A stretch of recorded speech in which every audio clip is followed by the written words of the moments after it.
చెప్పుకున్నాం బిగినింగ్ లో. ఈ 31 అధ్యాయంలో ఉన్న ఒక చక్కటి విషయం ఏంటంటే 31 అధ్యాయంలో 31 శ్లోకాలే ఉన్నాయి. ఈ శ్లోకం దీంట్లో ఏంటంటే నారదుల వారు రచయితల్ని చేరి వాళ్లకు ఉపదేశాన్ని ఇస్తారు అన్నమాట. అది ఈ యొక్క అధ్యాయం యొక్క పేరు, టైటిల్. దీంట్లో ఏంటంటే ఈ 31 శ్లోకాల్లో మనం ఒక్కసారి దాన్ని క్లాసిఫై చేసుకుంటే, అంటే విభజన ఒక సబ్జెక్ట్ పరంగా విభజించుకుంటే 1 నుంచి 8 శ్లోకాల్లో రచయితలు వాళ్ళ రాజ్యాన్ని పదవీ విరమణ చేసి వాళ్ళు వెళ్ళడము, తర్వాత ఆ క్రమంలో వాళ్ళు నారదుల వారిని కలవడం జరుగుతుందన్నమాట. 1-2 ఏమో వాళ్ళు రాజ్యాన్ని వదిలి వెళ్ళిపోతారు రచయితలు. తర్వాత 3 నుంచి 8 శ్లోకాల్లో ఎక్కడైతే వాళ్ళు యోగా చేస్తున్నారో, యోగా ధ్యానంలో ఉన్నప్పుడు నారదుల వారు అక్కడికి రావడము, వాళ్ళు ఆయన్ని సాదరంగా ఆహ్వానించి అతని నుంచి జ్ఞానబోధన కోసం కుతూహలాన్ని వ్యక్తపరుస్తారనమాట. తర్వాత ఈ 9వ శ్లోకంలో ఏం చెప్తారు అంటే, ఎవరైనా భక్తిలో పరిపూర్ణత ఎలా పొందాలి అనే విషయాన్ని చర్చించడం జరుగుతుందన్నమాట. 10-12 శ్లోకాల్లో ఏంటంటే ఏది చేసినా కూడా మనకు భక్తి లేకపోతే అదంతా వ్యర్థమే, భక్తి యొక్క విశిష్టతని మనకి చెప్తుందన్నమాట. తర్వాత భగవంతుడు మన ఆత్మ అన్వేషణకు ఆయనే ఆధారము, ఆత్మ జ్ఞానానికి కూడా ఆయనే ఆధారం అని చెప్పుకుంటూ భగవంతుని యొక్క ఆరాధన, భగవంతుని యొక్క భక్తి అనేది అన్నిటికంటే పూర్ణమైంది అని చెప్తున్నారు అనమాట. అంటే ఏ మార్గం చేసినా అవన్నీ ఇంత పూర్ణమైంది కాదు. భగవంతుణ్ణి భక్తి చేయడము, భగవంతుణ్ణి శరణు వేయడం అనేది పరిపూర్ణమైనటువంటి భక్తి అని చెప్పుకుంటూ, ఎందుకు అంటే భగవంతుడే అన్నిటికీ ఆధారము, ఈ చరాచర సృష్టికి అన్నిటికీ ఆయనే ఆధారం అని చెప్తూ, భగవంతుడి వల్ల ఈ భౌతిక ప్రపంచం ఉన్నప్పటికీ ఏర్పడినప్పటికీ భగవంతుడు దానికి భిన్నమైన వాడు అన్న విషయాన్ని మళ్ళీ ఒకసారి చెప్పడం జరుగుతుంది అనమాట. 17వ శ్లోకాల్లో ఎట్లయితే ఒక మేఘం నుంచి వర్షం వస్తుంది, ఆ తర్వాత అది అంతరించిపోతుందో అదే రకంగా భగవంతుడి నుంచి గుణాలు ఉత్పన్నమై, కానీ ఇవి గుణాల వల్ల భగవంతుడిలోనే కలిసిపోతాయి అన్నమాట. భగవంతుని యొక్క దివ్య లక్షణాల గురించి చర్చిస్తారు 18వ శ్లోకంలో. 19వ శ్లోకంలో ఏంటంటే భగవంతుని యొక్క భక్తికి అనుకూలమైన విషయాలు ఏంటి అనే విషయాన్ని చర్చించడం జరుగుతుంది. గత 20, 21, 22 శ్లోకాలు భగవంతుడు భక్తుల పట్ల అభక్తుల పట్ల ఏ రకంగా వ్యవహరిస్తారు. 23, 24 శ్లోకాలు నారదుడు తిరిగి వెళ్ళిపోవడము, రచయితలు భగవద్ ధామాన్ని చేరడం అనే విషయాన్ని చర్చిస్తే, 25వ శ్లోకంలో మైత్రేయుడు ఈ యొక్క కథనాన్ని ముగిస్తారనమాట. 26, 27 శ్లోకాలు శుకదేవ గోస్వామి. మనం ఈ శ్రీమద్ భాగవతానంతా ఎలా అంటున్నాం, శుకదేవుడు పరిస్థితులు చెప్పడము, దాన్ని విన్నటువంటి సుత గోస్వామి నిమిషారణ్యంలో శౌనకాది మునులకు చెప్పడము, ఆ తర్వాత ఇట్లా డిఫరెంట్ వ్యక్తుల ద్వారా సంభాషణ, ఈ జ్ఞానం ఎక్స్చేంజ్ అవ్వడం తెలుసుకుంటాం అనమాట. ఇక్కడ శుకదేవ గోస్వామి ఏం చెప్తారు అంటే, ఇంతసేపు నేను ఉత్తానపాదుని యొక్క వంశీయుల గురించి మాట్లాడాను, ఇక ముందు నేను ప్రియవర్త వంశజుల గురించి, వాళ్ళ యొక్క సంతానం గురించి మాట్లాడబోతున్నానని చెప్తారనమాట. 28 నుంచి 29, 30 శ్లోకాల్లో విదురుడు మైత్రేయుడు తనకు అందించినటువంటి ఈ జ్ఞానానికి అతనికి చాలా కృతజ్ఞతలు చెప్పుకుంటూ తన గృహమైనటువంటి హస్తినాపురంకి అతను తిరిగి వెళ్ళిపోతాడు. 31 శ్లోకంలో ఈ యొక్క అధ్యాయం యొక్క అధ్యాయం అయిపోయినాక ఆ ఫలశ్రుతి, ఈ అధ్యాయాన్ని తెలుసుకోవడం వల్ల అధ్యాయం అంటే కేవలం 31 కాదు, మన ఈ 4వ స్కందంలో ధ్రువుడి గురించి కానీ, ధ్రువుని యొక్క సంతతి గురించి, వివిధ గొప్ప వ్యక్తుల గురించి తెలుసుకోవడం వల్ల మనకు కలిగే ప్రయోజనం ఏంటి అనే విషయాన్ని ఫలశ్రుతి ద్వారా చెప్తారన్నమాట. మనం మొదటి శ్లోకానికి వెళ్లే ముందు మనం గుర్తుంచుకోవాల్సింది ఏంటంటే, పూర్వం 31 అధ్యాయంలో ఈ ప్రచేతల యొక్క ధ్యానం ఎప్పుడైతే పరిపూర్ణమవుతుందో, తపస్సు ధన్యమవుతుందో, అప్పుడు సాక్షాత్ భగవంతుడు వాళ్ళ ముందు ప్రత్యక్షమవడము, తర్వాత ఆ, భగవంతుడు వాళ్ళ యొక్క గొప్పతనాన్ని చెప్తారనమాట. తండ్రి యొక్క ఆజ్ఞను శిరస వహించి తూచా తప్పకుండా వాళ్ళ ధర్మాన్ని నిర్వహించుకున్నందుకు రచయితల్ని అతను అభినందిస్తారనమాట. అది 11వ శ్లోకాలో భగవంతుడు వాళ్ళ యొక్క గొప్పతనాన్ని గుర్తిస్తారు, మెచ్చుకుంటారనమాట. 17, 18 శ్లోకాలు ఏంటంటే మీ తపస్సు, మీ యొక్క ఈ ఇన్ని నాళ్ళు చేసినటువంటి తపస్సు, తర్వాత మీ భక్తి వల్ల నేను మెచ్చుకున్నాను. మీరు కొన్ని లక్షల సంవత్సరాలు, 10 లక్షల సంవత్సరాలని చెప్పారు ఒక చోట, అనేక వేల సంవత్సరాలని ఒక చోట చెప్పారు. ఆ రకంగా మీరు భోగభాగ్యాలు అనుభవిస్తూ గృహస్థ జీవనం సాగిస్తూ, గృహస్థ జీవనంలో ఉంటూ ఉంటూ దాంట్లోనే మునిగిపోకుండా మెల్లగా ఆధ్యాత్మికంగా మీరు పరిపూర్ణమైన జ్ఞానాన్ని పొందుతారు, అడ్వాన్స్ అవుతారు, పరిపూర్ణ జ్ఞానం అని చెప్పి కొంతకాలానికి మీకు ఈ భౌతిక విషయాల పట్ల ఆసక్తి నశించి మీరు రాజ్యాన్ని, గృహాన్ని వదిలి వెళ్తారు అని ఆయన ముందే చెప్తారనమాట భగవంతుడు. ఆయనకు తెలియంది ఏముంది? 17, 18 శ్లోకాల్లో ఈ 31 శ్లోకంలో ఏం జరుగుతుంది అనే దాన్ని ఇక్కడ చెప్పడం జరుగుతుంది అనమాట. ఎప్పుడైతే భగవంతుడు ఈ రకంగా ఆజ్ఞాపించారో అప్పుడు వీళ్ళు ప్రచేతలు ఏంటంటే వెళ్ళి వాళ్ళ గృహస్థ ధర్మాన్ని నిర్వర్తిస్తారు. మనం ఇది చెప్పినప్పుడు ఒక్కసారి గుర్తుంచుకోవాలి. ఈవెన్ ధ్రువ మహారాజు కానీ, ప్రహ్లాదుడు కానీ, వాళ్ళు ఒకసారి భగవద్ దర్శనం అయినాక వాడికి భౌతికాసక్తులు పూర్తిగా నశిస్తాయి. వాళ్ళకు ఏ ధ్రువుడైతే తండ్రి తాత కంటే అధికమైనటువంటి ఉన్నతమైన స్థానాన్ని కోరుకున్నాడో అటువంటి ధ్రువుడు కూడా తిరిగి మళ్ళీ అతని భౌతికత్వం మీద పూర్తి వ్యామోహం నశిస్తుంది.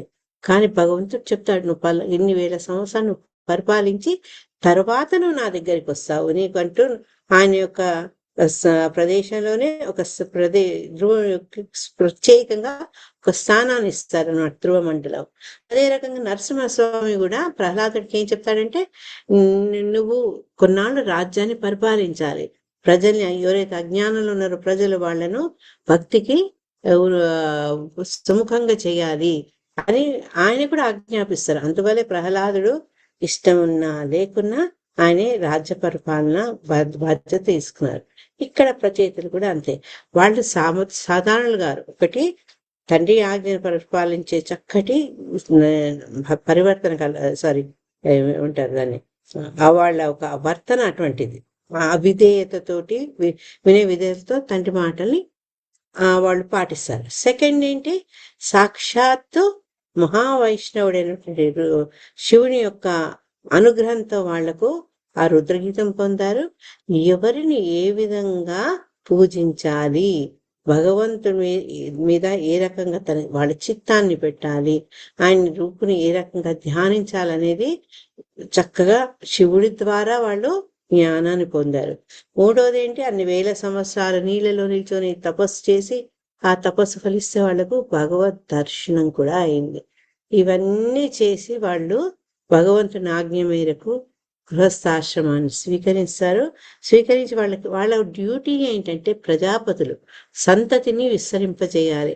అవన్నీ వాళ్ళు చక్కగా నిర్వహించి కొన్నాళ్లకు ఇంక ఈ భౌతిక జీవనం పట్ల విరక్తి పుట్టి భగవంతుడి పట్ల వాళ్లకు భగవంతుడు చేరాలి అన్న ఆత్రతతో భార్యను కుమారుడికి అప్పచెప్పి వెళ్తారు. అనేక మంది కుమారులు ఉన్నప్పటికీ దక్షుడు నిజంగా దక్షత కలవాడు కాబట్టి అతనికి వాళ్ళ భార్యను అప్పచెప్పి వాళ్ళు ఇంటిని వదిలిపోయి వెళ్ళిపోతారనమాట.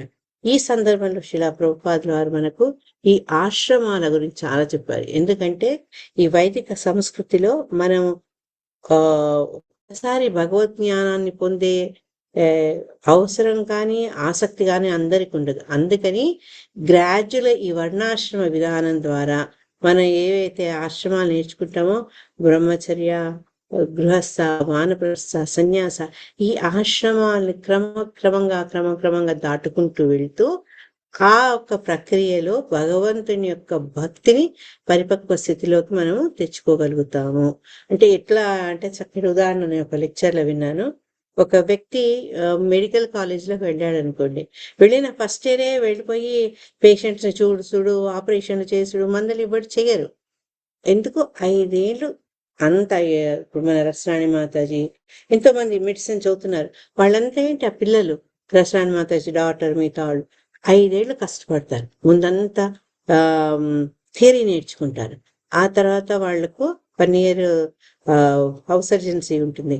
అప్పుడు వాళ్ళు పేషెంట్స్ని డీల్ చేయడము, కొన్నిసార్లు సర్జరీలు చేయడము, ఇవన్నీ అంటే వాళ్ళు ఆ ఒక్క విద్యలో పరిపూర్ణత పొందినప్పుడే వాళ్ళు ఆ వృత్తికి వాళ్ళు ధర్మాన్ని చేయగలరు, న్యాయం చేయగలరు. అదే రకంగా ఏ ఆశ్రమం లేకుండా డైరెక్ట్గా బ్రహ్మచర్యాన్ని అది సన్యాస ఆశ్రమం తీసుకెళ్ళడం అందరి వల్ల సాధ్యం కాదు. ముఖ్యంగా కలియుగంలో అసలే సాధ్యం కాదు. కాబట్టి దానికి ట్రైనింగ్గా మనం ఫస్ట్ బ్రహ్మచారి ఆశ్రమం తీసుకెళ్ళాలి.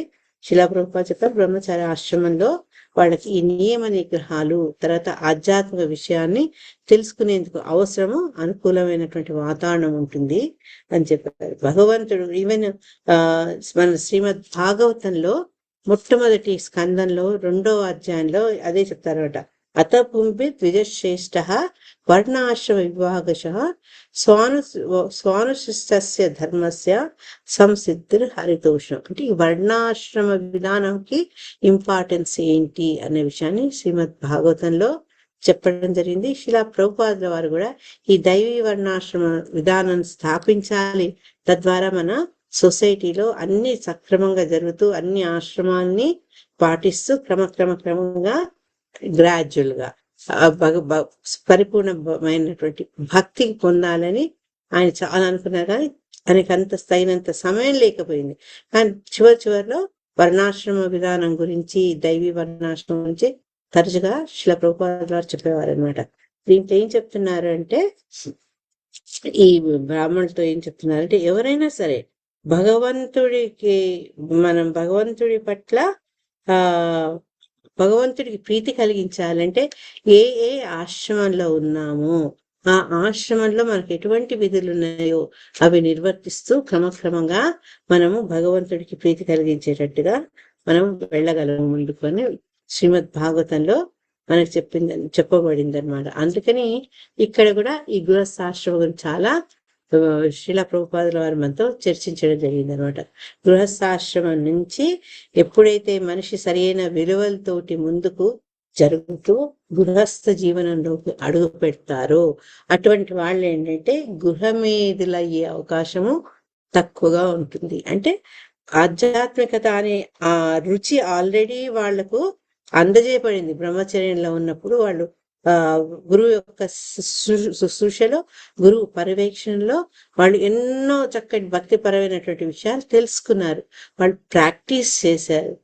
మనం మాయాపూర్ కానీ బృందావన్ కానీ పోతే బ్రహ్మచారి ఆశ్రమంలో చూడండి, వాళ్ళు వేదాలు చదువుతారు, తర్వాత పూజలు ఎలా చేయాలో తెలుసుకుంటారు, తర్వాత బ్రహ్మచర్యాన్ని పాటిస్తారు, క్రమశిక్షణతో వాళ్ళ జీవితం ఉంటుంది. ఇవన్నీ ఏంటంటే ఈ మొదటి ఆశ్రమంలో వాళ్ళు నేర్చుకుంటారు కాబట్టి వాళ్ళ లైఫ్ డిసిప్లిన్డ్గా వెళ్తుంది. ప్రస్తుత కాలంలో మనం పేపర్లలో చూసే అనేక దుర్ఘటనలు ఈ రకంగా కనుక సమాజంలో ట్రైన్ అయి ఉంటే జరగకపోవునేమో. కానీ ప్రస్తుతం ఈ యొక్క ఆధునిక ప్రపంచంలో అటువంటి శిక్షణ, ట్రైనింగ్ లేదు. తర్వాత స్త్రీలు పురుషులు ఒక సమయం వచ్చేదాకా వేరుగా ఉండాలి అనే దాన్ని ఇప్పుడు వాళ్ళు ఆమోదించట్లేదు. మోడర్న్ ఈ సమాజంలో ఈ స్త్రీలు పురుషులు భిన్నంగా ఉంటారు, అందరు కలిసే పనిచేస్తారు. దానివల్ల ఏమన్నారు శిలా ప్రభుపాదుల వారు, మనిషిలో సరైన అవగాహన లేక వర్ణ సంకరాలు జరగడం జరుగుతుంది అని చెప్పారనమాట. వాళ్ళ సంతానానికి సరైనటువంటి నాగరికత అని ఈ భక్తి బీజాలు పడే అవకాశం తగ్గిపోతుంది. అందుకే శిలా ప్రభుపాదుల వారు ఈ ఆశ్రమ విధానంలో, వర్ణాశ్రమ విధానంలో ఎట్లా ప్రోగ్రెస్ అవ్వాలి అనే విషయాన్ని ఎక్కువ నొక్కి చెప్పారనమాట. నెక్స్ట్ శ్లోకంలో ఈ శ్లోకంలో లాస్ట్ ఏం చెప్పారంటే, ఓకే నేను చక్కగా ట్రైన్ అయిపోయాను, నేను గృహస్థ జీవనంలో ఉన్నా, నేను చాలా ఆనందంగా ఉన్నా, నాకంటూ సంతానము, నాకంటూ భార్య, ఆ రకంగా ఉంటూ ఆనందపడుతూ అక్కడే ఉండిపోవద్దు అన్న విషయాన్ని మళ్ళొకసారి హెచ్చరిస్తూ, ప్రహ్లాదుడు చెప్పినట్టు అది అంధకూపము, అంధకూపంలో మనం ఆ రకంగా ఇరుక్కుంటే అది మనకు మరణంతో సమానం. ఎప్పుడైతే ఈ కుటుంబ జీవనం పట్ల ఎవరికైతే ఆసక్తి చాలా ఉంటుందో మితిమీరిన ఆసక్తి ఉంటుందో వాళ్ళు ఏంటంటే కృష్ణ భక్తిలో పురోగమించడం చాలా కష్టము. ఈ విషయాన్ని మళ్ళీ ఒకసారి శీల ప్రభుపాదు చెప్పారనమాట. అంటే గృహస్థాశ్రమం ఉండాలి. ఎందుకంటే 3 మిగతా ఆశ్రమాలన్నీ సపోర్ట్ చేసేందుకు, తర్వాత ఈ సంతాన అభివృద్ధికి గృహస్థాశ్రమం ఉండాలి.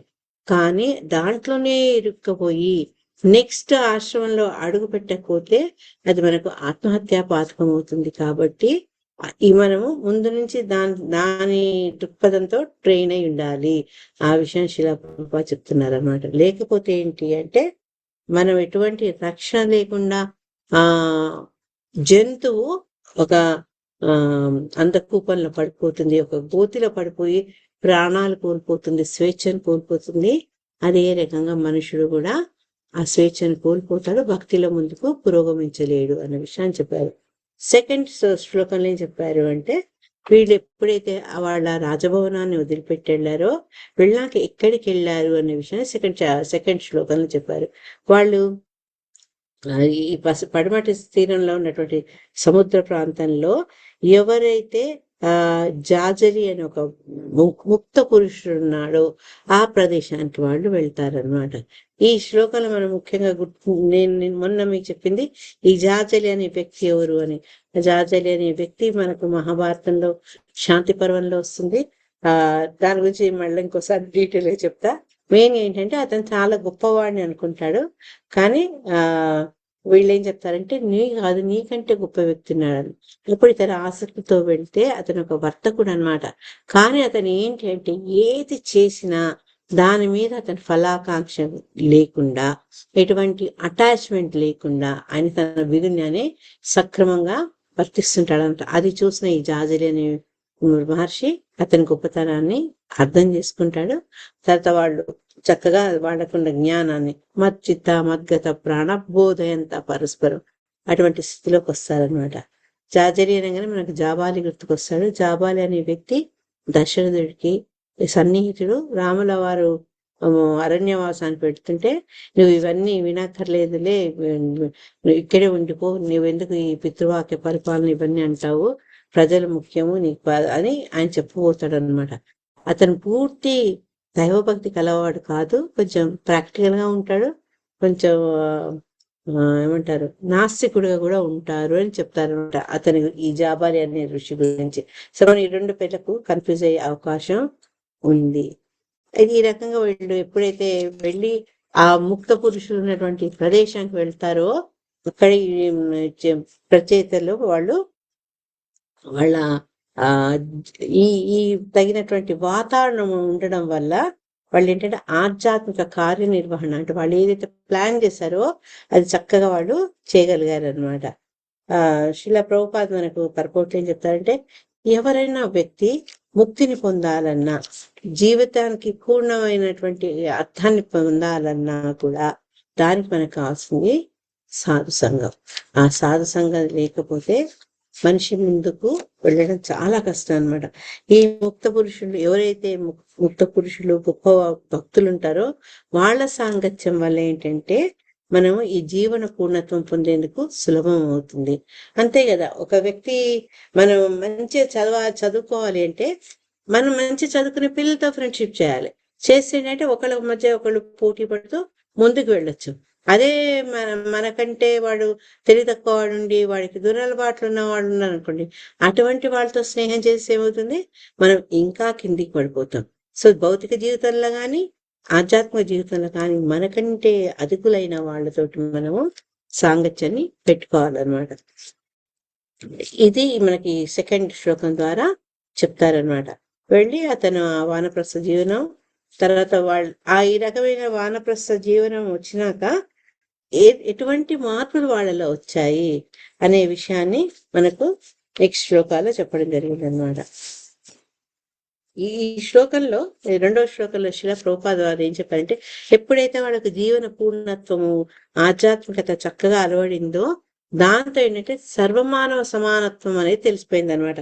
అందరితో అన్ని రకాలు మానవే కాదు సర్వజీవుల పట్ల సమత అనే భావన వాళ్ళలో ఎక్కువ అవుతుంది. అది ఒక ముక్త పురుషుడు, ఒక భక్తుని యొక్క లక్షణం అని చెప్తూ మనకు ఎప్పుడు కోట్ చేసే 4వ అధ్యాయంలో ఆ ఏంటది విద్యా వినయ సంపన్నే బ్రాహ్మణి హరిహస్సిని శునీచైక శ్వపాకేచ పండిత సమదర్శన ఆ శ్లోకాన్ని చెప్పుకుంటూ ఆ సమదృష్టి అనేది మనం ఎప్పుడైతే పరిపూర్ణత మన చెందుతుందో ఆధ్యాత్మికత, తర్వాత ఆ జ్ఞానాన్ని పెంచుకుంటాము. ఏ రకంగా పెంచుకుంటాం? ఒక జ్ఞానాన్ని ఒకటి వేదాలు చదవడం ద్వారా, ఒకటి సరి అయినటువంటి తపస్సును, తీవ్రమైన తపస్సును, ఆస్టారిటీస్ ని పాటించడం ద్వారా మనకి ఆధ్యాత్మిక పరిపక్వత లభించే అవకాశాలు అనమాట. ఒకవేళ నీ వేదాలు చదివినా నువ్వు తపస్సు చేయకుండా ముక్త సంఘం లేకుంటే అప్పుడు ఏమవుతుంది అంటే మనం చదివిన చదువు అంతా అర్థమవుతుంది. మా ఫ్రెండ్ తరచుగా పదం వాడేది, పిశాచాలు వేదాన్ని వలిచ్చినట్టు అని. పిశాచం వేదం వలిస్తే అక్కడ ఏంటంటే పరిపూర్ణత లేదు. ఒక భక్తుడు భగవంతుని యొక్క గొప్పతనాన్ని, తర్వాత ఆధ్యాత్మికత గొప్పదాన్ని తెలుసుకున్నవాడు వేదాన్ని ఆశ్రయిస్తే బట్ అడ్వాన్స్ అవ్వగలడు. అదే ఒక పిశాచి వేదాన్ని చేస్తే అవగాహన లేదు, విశ్వాసం లేదు, వేస్ట్. అందుకని మనకు ఇటు జ్ఞానాన్ని మనం అధ్యయనం చేయాలి, అదే సమయంలో తపస్సు కూడా నిష్టగా చేయాలి. ఈ 2 చేస్తే మనం ముందుకెళ్ళే అవకాశం ఉంటుందన్నమాట. ఇక లాస్ట్ శిలా ప్రభుపాదులు ఏం చెప్పారంటే ఈ ప్రచేతలు ఎందుకు వానప్రస్థానికి వచ్చారంటే మనం ఆధ్యాత్మికంగా అడ్వాన్స్ అవ్వాలని వచ్చారు. అక్కడ ఈ యొక్క ముక్త పురుషుని సాంగత్యంతో వాళ్ళ స్థితికి చేరుకున్నారు కాబట్టి అందరి పట్ల సమత్వం వాళ్ళలో, ఆ భావన వాళ్ళలో పెరిగింది అని చెప్పేసి నెక్స్ట్ ఏం చెప్పారు అంటే శిలా ప్రభుపాదుల వారు బ్రహ్మభూత స్థితిలో ఉన్న వ్యక్తి ఏ రకంగా ఉంటాడు అనేది మనకి భగవద్గీత శ్లోకం ద్వారా చెప్తూ, ఆ బ్రహ్మభూత స్థితిలో ఉన్నవాళ్ళు నా శోచతి నా కాంక్షతి, ఇంకోటి సమత్వం, అందరి పట్ల సమమైన ప్రవర్తన ఉంటారు. ఈ లక్షణాలన్నీ ప్రచేతాల్లో కనిపించాయి అనమాట. అటువంటి స్థితికి చేరుకున్న ప్రచేతసులను ఎప్పుడైతే వాళ్ళు యోగా ధ్యానం ద్వారా మనసుని, బుద్ధిని, మాటను భౌతిక జీవనం మీద, భౌతిక ప్రపంచం మీద ఆసక్తిని ఎప్పుడైతే వాళ్ళు నిగ్రహించుకుంటున్నారో ఆ ప్రయత్నాల వాడున్న సమయంలో నారదుల వారు స్వయంగా ఆయన అక్కడికి వెళ్తారనమాట. నారదుల వారు నిన్న కూడా చెప్పుకున్నాం మనం, అనేక సందర్భాల్లో ఎవరు అడగకుండానే, ఎవరు పిలవకుండానే సరి అయిన సమయంలో వచ్చి సరైన మార్గదర్శకత్వం చేస్తుంటారనమాట. నేను చెప్తున్నాను కదా, ఫస్ట్ క్యాంటోలో ఎప్పుడైతే ధృతరాష్ట్రుడు వెళ్ళిపోతే సంజయుడు, ధర్మరాజు బాధపడుతుంటారో ఆ సమయంలో ఆయన వెళ్ళడము, వాళ్ళకి జ్ఞానబోధ చేయడం. అది 13వ అధ్యాయంలో 38 శ్లోకాల నుంచి అనేక శ్లోకాలు చెప్తారనమాట. ఎట్లా ధృతరాష్ట్రుడు తన ఇంద్రియాన్ని నిగ్రహించుకుంది, తర్వాత అగ్నిలో ప్రవేశించింది, తర్వాత ఎవరైనా ఏ రకంగా జీవితాన్ని చాలించాలి, ఏ రకమైనటువంటి గమ్యాన్ని వాళ్ళు సాగించాలి అని చెప్తూ భగవంతుడు ఇంకెక్కువ రోజులు ఈ ధరణి మీద ఉండరు, ఆయనతో పాటు ఆయన వెళ్ళగానే మీరు కూడా ఈ భూలోకాన్ని వదిలి వెళ్తారని ఈ రకంగా నారదుడు వచ్చి వాళ్లకు తగినటువంటి బోధన చేస్తారు. అదే రకంగా ఇటు ప్రహ్లాదుడికే కానీ, మృగారికే కానీ, తర్వాత చిత్రకేతు మహారాజుకే కానీ అనేక సందర్భాల్లో నారదుల వారు వచ్చి బోధన చేస్తారు, ధర్మరాజుకు చేస్తారు. ఈ రకంగా నారదుల వారు వచ్చి సరైన మార్గదర్శకత్వం చేస్తారు.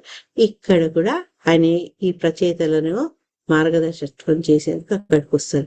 మనకు డౌట్ రావచ్చు, అరే ప్రచేతలు మామూలు వాళ్ళు కాదు, మనలాంటి మందబుద్ధులు కాదు, వాళ్ళ తపస్సుతోటి భగవంతుని మెప్పించారు, తర్వాత వాళ్ళ భక్తి శ్రద్ధలతో శివుణ్ణి మెప్పించి ఆయన ద్వారా వాళ్ళు మార్గదర్శకత్వాన్ని పొందారు. మళ్ళా నారదుడు ఎందుకు రావాలి? నిన్న దసరాని మాతాజీ ఆ ప్రశ్న మీ అందరికి వేస్తూ ఆపేసింది. సో ఇక్కడ నారదుల వారి ప్రవేశం జరుగుతుందన్నమాట. ఈ సందర్భంలో శిలా ప్రభుపాదుల వారు ఏం చెప్పారు అంటే, వాళ్ళు మామూలు యోగా అంటే మనం చేస్తుంటాం కదా, ఆ యోగా కోసం కానీ, లేకపోతే యోగ సిద్ధులు ఉంటాయి కదా, లగిమ గరిమ అవన్నీ సంపాదించేందుకు కాదు వాడు చేసింది. భగవంతుని తత్వ విజ్ఞానం తెలుసుకునేందుకు వాళ్ళు ఈ యోగాభ్యాసం చేశారు అన్న విషయాన్ని శిలా ప్రభుపాద అక్కడ నొక్కి చెప్తూ ఇంకా ఏం చెప్పారంటే, ఎవరైతే నిరాకారవాదులు ఉంటారో వాళ్ళు ఆరాధించేటువంటి శివుడే స్వయంగా సకారమూర్తి అయినటువంటి భగవంతుని ఆరాధించారు. ఆయన గొప్పతనాన్ని, అతని సౌందర్యాన్ని వీళ్ళకు వర్ణిస్తారనమాట. అందుకని ఎప్పుడు కూడా భగవంతుని యొక్క ఆ సకార రూపాన్ని పూజించడం ఒక విశిష్టత మనం ఈ అంశం ద్వారా తెలుసుకోవచ్చు. ఈ రకంగా 3 శ్లోకాలు అయిపోయినాక 3వ శ్లోకం నారదుడు వచ్చినప్పుడు ఒక మాట మాట్లాడతాడు దీంట్లో. నారదుడితో సురాసురేడ్యో దదుషేస్మ నారద. నారదుడు మామూలు వాడు కాదు, చెప్పాం కదా, ఎక్కడంటే అక్కడ వెళ్ళి అనే మనుషుల్ని మార్చగలుగుతారు, వాళ్ళ జీవితాన్ని మార్చగలుగుతారు. అటువంటి నారదుడు ఎందుకు సురాసుర పూజితుడు, ఇతను దేవర్షి అంటే దేవతల్లో ఒక అతను, దేవతల్లో ఋషి అయినప్పటికీ కూడా దేవతలకు శత్రువులైన అసురులు కూడా ఆయన్ని గౌరవిస్తారు. మనం కంసుడు నారదుడిని చూసాము, తర్వాత హిరణ్యకశిపుడు నారదుడిని చూసాము. తర్వాత ఈ రకంగా అసురులైనా కూడా ఆయన్ని గౌరవించేవాడు. ఈ రకంగా అందరితోటి సమానంగా పూజింపదగినటువంటి గొప్ప వ్యక్తి నారదుడు అనమాట. అది చెప్పుకుంటూ నారదుడు ఎందుకు, నారదుడి గొప్పతనం ఏంటి అంటే, అతను ఒక వైష్ణవుడు ఏ రకంగా ఉండాలో మనం నారదుడిని చూసి నేర్చుకోవచ్చు. ఆయన అందరి పట్ల కూడా ఒకటే రకమైనటువంటి వర్తన, ఇంకోటి నిష్పక్షపాతము, అందరి పట్ల నిష్పక్షపాతం ఉండేది. ఇంకోటి స్వతంత్రంగా, ఆయన ఒక లొంగి నిర్ణయాలు ఎప్పుడు తీసుకోలేదు. భగవద్ ధ్యానాలు ఎప్పుడు తన జీవితాన్ని గడుపుతూ స్వతంత్రంగా ఆయన ఇష్టం వచ్చిన చోటికి వెళ్ళేవాడు, తర్వాత వాళ్ళకు బోధన చేసేవాడు అనమాట. ఆ 2 ఆయనలో ఉన్నాయి. అవే లక్షణాలు ఒక వైష్ణవుడి కూడా ఉండాలి అని శిలా ప్రభుపాద వారు దాన్ని కంక్లూడ్ చేశారు. సో ఈరోజు 4th శ్లోక. ప్రణిపత్యాభినంద్య చ పూజయిత్వా యథాదేశం సుఖాసీనమథా బ్రువన్. హరే కృష్ణ మాతాజీ. చదవగారు. హరే కృష్ణ మాతాజీ. చదవండి సన్యాసం మాతాజీ, చదవండి. హరే కృష్ణ. ప్రణామాలు మాతాజీ. హరే కృష్ణ. తమాగతం తాయ ప్రణిత్వధ్యాభినందస్య నంద్య చ పూజయిత్వా యథాదేశం సుఖాసీనామతా భ్రువం. శీల ప్రభుపాదికి. నారదముని అరుదించుటను గాంచినంతనే ప్రచేతసులు తమ ఆసనముల నుండి లేచి నిలబడి తగిన రీతిగా వందనముల నొసగి అర్చించిరి. అతడి సుఖాసీనుడైనంతటా వారిట్లు ప్రశ్నింపనారంభించిరి. హరే కృష్ణ మాతాజీ. ప్రణామాలు. ఈ శ్లోకం బట్టి మనం తెలుసుకోవాల్సింది ఏంటంటే, ఎవరైనా గొప్ప వ్యక్తులు వస్తే ఫస్ట్ వాళ్ళని ఎట్లా మనము ఆదరించాలి. మినిమం మర్యాద ఏంటంటే లేచి వాళ్ళని సాధారణంగా ఆహ్వానించాలి. ఈ మన సంస్కృతిలో స్లోగా తగ్గిపోతుంది. పెద్దవాళ్ళు వస్తే లేవడము, వాళ్ళకి నమస్కారాలు పెట్టడం. మనలో చాలా మంది నా ఏజ్ గ్రూప్ ఉన్న వాళ్ళకి తెలుసు, పెద్దవాళ్ళు రాగానే వాళ్ళ వంగి పాదాభివందనం చేయడము, తర్వాత పెద్దవాళ్ళు మన వాళ్ళు చెప్పకుండా వెళ్ళి వాటరు ఏదో తీసుకురావడము, ఎవరైనా ఇంటికి అతిథులు వస్తే వాళ్లకు తగినటువంటి ఆదరణ, కూర్చోపెట్టడము, ఫ్యాన్ వేసుడు, అట్లన్నీ చేసేవాళ్ళం. కానీ ఇప్పుడు రాను రాను ఎంత యాంత్రికంగా అయిపోతుందంటే పెద్దవాళ్ళకు ఆ విలువ ఉండట్లేదు. ఋషులు, భక్తులు వాళ్ళ సంగతి వదిలేయండి, మామూలు పెద్దవాళ్ళకే ఉండాల్సినటువంటి గౌరవం ఇవ్వట్లేదు. సెకండ్ ఏంటి, రాగానే బడా బడా బడా ప్రశ్నలు అడగలేదు వాళ్ళు. మనం కొన్నిసార్లు మన భర్తలు ఆఫీస్ నుంచి వస్తారు, రాగానే పాపం వాళ్ళు షూస్ ఇప్పుకోకముందే మన కంప్లైంట్స్, మన డిమాండ్స్ అన్నీ చెప్తుంటారు. అట్లా కాదు, వీళ్ళు ఏం చేశారు, చక్కగా సుఖాసీనులు సరైనటువంటి ఆసనాన్ని ఇచ్చారు, ఆయన్ని కుశల ప్రశ్నలు ఇస్తూ ఇప్పుడు వాళ్లకు కావాల్సిన విషయాన్ని సంబంధించే ప్రశ్నలు వేయడం మొదలుపెట్టారు. ఈ రకంటే మనకు చూడదలుచుకుంటే నేర్చుకోదలుచుకుంటే ప్రతి ఒక్క సన్నివేశం నుంచి మనం నేర్చుకోవచ్చు. ఎట్లయితే 26 గురువుల 24 గురువుల నుంచి మన ఈ యోగి నేర్చుకుంటారు. 11 అధ్యాయంలో వస్తుంది కదా మనకు. అట్లా మనం ఈ చిన్న చిన్న భాగవతంలో ఈ సంఘటనల ద్వారా కూడా మనము విషయాన్ని పరిగ్రహించవచ్చు. ఇక్కడ ఈ రకంగా వాళ్ళు ఉచిత రీతిలో ఆయన ఆదరిస్తారు. ఆ తర్వాత ప్రశ్నలు అడగబడతారు. ఇక్కడ ఇంపార్టెంట్ ఏంటి అంటే మనకి 4th చాప్టర్లో చెప్పింది శ్రీల ప్రభుపాదు, ప్రచేతసులందరూ తమ మనస్సులను దేవదేవుని యందు సంలగ్నము చేయుటకే యోగాభ్యాసము నెలకొన్నారంట. ప్రధానమైన విషయం ఇంతకుముందు నేను చెప్పాను కదా. అంటే వాళ్ళు ఎందుకు యోగా చేశారు అంటే శరీర దారుఢ్యం కోసం కాదు, ఈ రకరకాల సిద్ధులు పొందడం కోసం కాదు. ఇంతే భాష్యం. కానీ ఎంత ఇంపార్టెంట్ చూడండి. వాళ్ళు ఏంటంటే వాళ్ళ మనసుల్ని భగవంతుని అందే సంలగ్నం, అంటే ఇటు అటు పోకుండా, అన్య విషయాల పట్ల ఆకర్షితం కాకుండా ఈ యోగాభ్యాసం ద్వారా మనకు అది 3rd శ్లోకాలు చెప్తారు. ఏం చెప్పారు అంటే ప్రాణము, మనస్సు, వాక్కు, బాహ్య దృష్టి ఎన్ని నిగ్రహించుకున్నారో యోగాభ్యాసం ద్వారా చేసుకుంటూ వాళ్ళ ప్రయత్నాల్లో భగవంతుణ్ణి వాళ్ళ మనసులోనే ఉంచుకునే ప్రయత్నాలు చేశారంట. అందుకని యోగాభ్యాసం చేశారని చెప్తున్నారు. అది ఈ పాయింట్ మనకి ఇంపార్టెంట్. అంటే మనం ఎందుకు యోగా చేయాలి అంటే మనం భగవంతునిపై మన మనసు నిలుపుకునేందుకు, మనల్ని మనం సంసిద్ధం చేసుకునేందుకు యోగానే చేయాలి మనం. 5వ శ్లోకంలో ప్రచేతలు చెప్తున్నారు. అంటే ఎప్పటికీ నారదుల వారు వస్తారో అప్పుడు ఈ ప్రచేతసు వాళ్ళు చెప్తున్నారు. ప్రచేతస ఊచుహు స్వాతం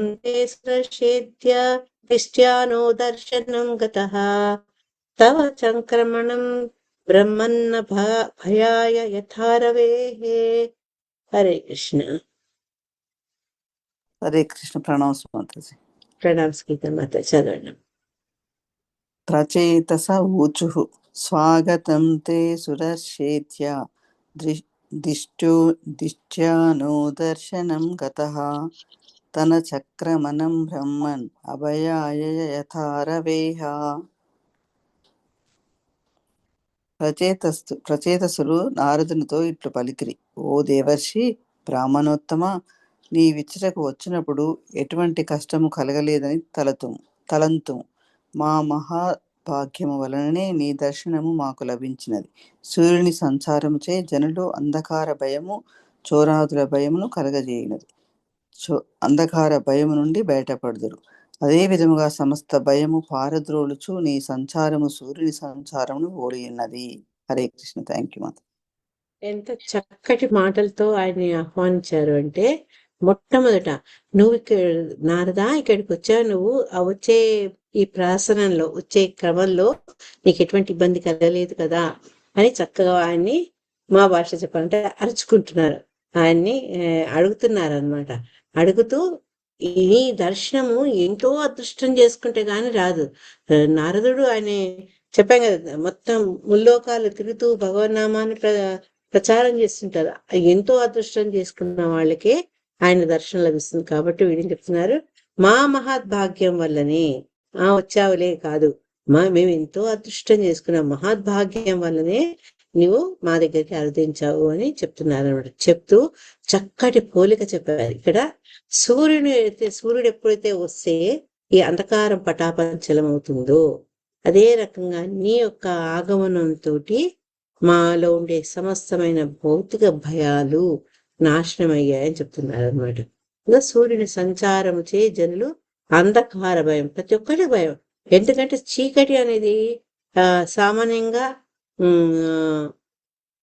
క్రైమ్స్ కి, తర్వాత భయాలు కలిగించే వాతావరణం లాగా ఉంటుంది అనమాట.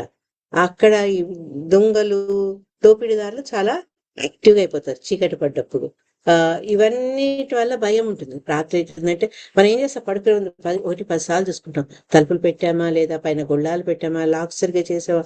ఇది డే టైంలో మనం అంత చేయము. అంటే ప్రస్తుత కాలంలో కలియుగం అడ్వాన్స్ అవుతున్న కొద్దీ మనకు రాత్రి లేదు, పగలు లేదు, ఎప్పుడు భయమే అనుకోండి.